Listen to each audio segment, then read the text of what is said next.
I mean, yeah, I think I'm excited to play, excited to get out there and play. I think it's different when it's the first one of the season. Like, you just are really amped up to get out there, a little anxiousness, but nothing I haven't experienced before. I think more than anything, just excited. I think once you eventually like get in the building and you get here and you get in your routine of preparing for the game, you're pretty locked in. And honestly, I'm ready to go play right now. Forget warm-ups.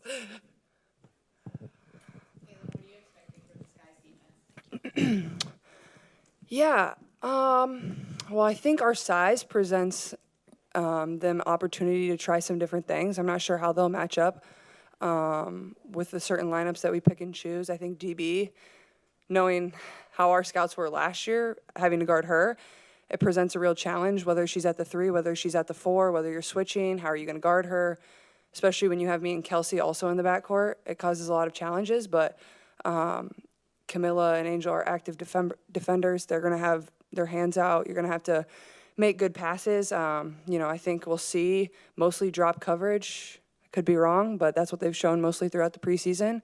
But you never know. You got to be prepared for anything. I think I wouldn't be surprised if I see some blitzes off of certain things. But yeah, that's what you go through the first game. You run a few plays to see what they're doing, see if they're switching, see how their ball screen coverage is, and then you go from there. You're not going to know everything before the game starts, but active defenders, long arms, and got to be ready for it. Caitlin, I was just wondering if you feel like with every game, with every practice, with every day, with a team that has some new people, do you see things that click in every day that are progressing, if you will? Absolutely. I think even where we were when we started this week and now where we're at here on Saturday, getting ready for this game, I think we're a lot better, and we had 4 practices or whatever it is. I think for us, it's how can we stack the days? How are we making sure we're getting better every single day? We don't have time to go backwards, and it's not going to be perfect on game one. It might look a little choppy out there at times with our offense and, reading new teammates and finding ways to put my teammates in positions to be successful and where do they like the ball, or reading matchups or finding mismatches and hunting those. But yeah, I mean, it's a new system, it's new teammates. So I think we have certainly improved from, our first preseason game into where we're at going into our first real game, but it needs to improve hopefully every quarter and every possession and then certainly every game. Does it feel like it's been an eternity since you played a game that counted, or does it feel now that it's gone by fast? It feels like it's gone by fast, yeah. Which I didn't know going into the offseason of how exactly it would feel. I feel like just yesterday it was January and I was itching for this first game. I was thinking about this moment, and I mean, you think it will take a long time to get there, but it doesn't. If you just, stay consistent in what you do and follow your routines and, you stay busy, it comes pretty fast. But yeah, it didn't feel slow. I feel like this moment has raced up on us. Caitlin, can you talk about this? I mean, much has been made about this budding rivalry with Chicago and Angel Reese. Can you talk a little bit about that and coming out of the gates with this rivalry? Yeah, I mean, you guys love it, that's for sure.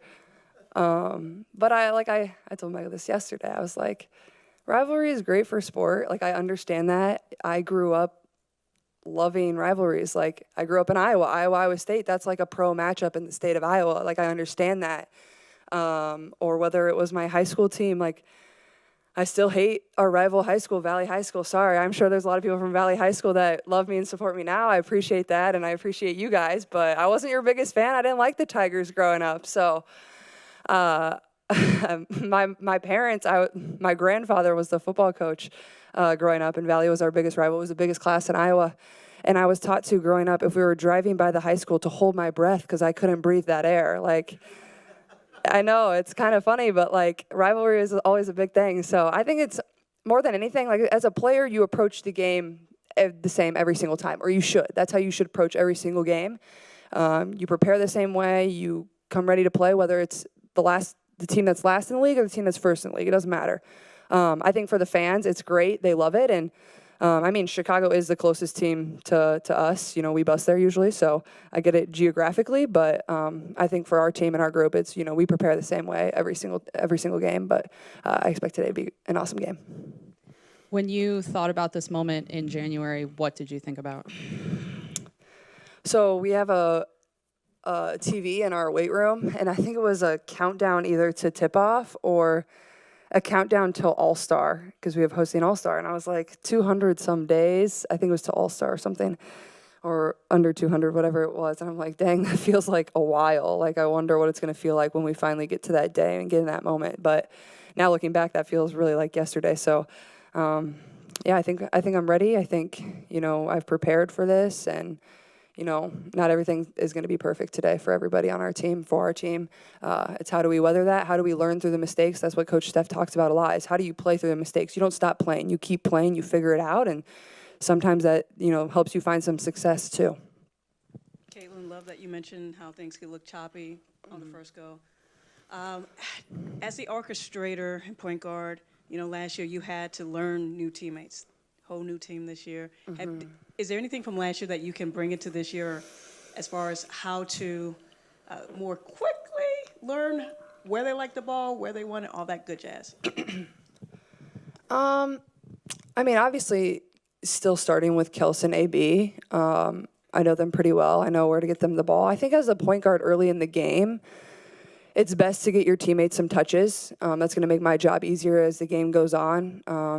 Find everybody easy looks, find them, where they like it. I think things like that. But it's still going to be a process. Like, at the end of the day, the best way to learn is just to get into live action and live games. Like, practice, you can replicate it as much as you can, but the best way to learn is to go out there and just play. So I expect us to learn a lot about ourselves tonight, offensively and defensively. But yeah, it certainly is my job, I think, early on, being intentional about that and finding them and putting them in positions to be successful.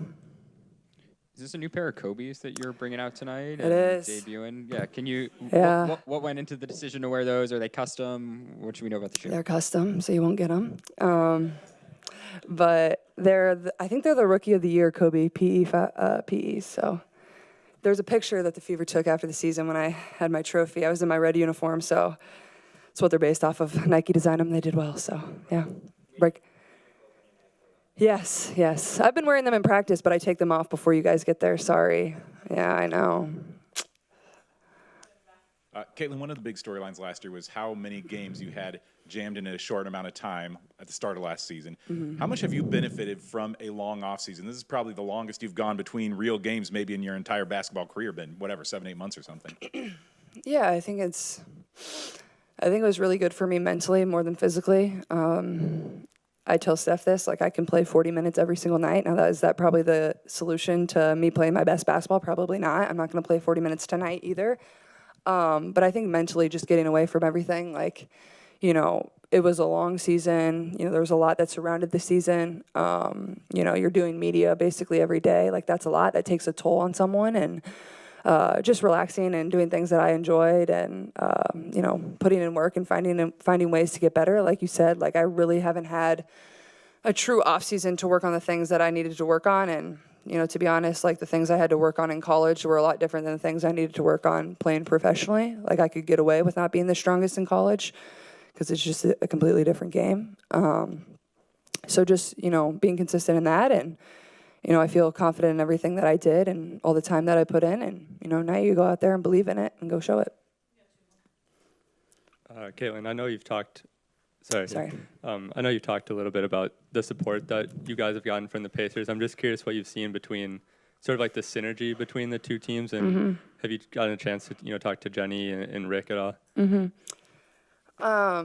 It's been really fun to support them, and obviously being here mostly in the off season, just seeing their entire season. And a lot of people were kind of doubting them through the first 20 or so games, whatever it was. But takes time. Not everything. People love instant gratification. Like, that's just the world we live in. But I think they're a very unselfish group. They play basketball the right way. If you want to watch really good basketball, that's one of the teams you should watch. They move the ball. They pass the ball. They're high energy. They're active on defense. They have a lot of depth. They can come off the bench with 6 players that can have, career nights. And I think that's what makes them a really tough matchup in the playoffs. And yeah, I've seen Rick and Jenny and just congratulating them and happy for them. And I know Jenny and Steph are good friends. So it's always nice to have other eyeballs around. Like, that's how you learn. You learn from people. You watch basketball. The best way to learn is just to turn on the TV and watch the NBA. So I've watched probably 80% of the Pacer games this year. Like, I've really enjoyed watching them. I don't just say that because it's the other team we have in this city. I think they're a really fun group, and, you know, we're rooting for them to win it all.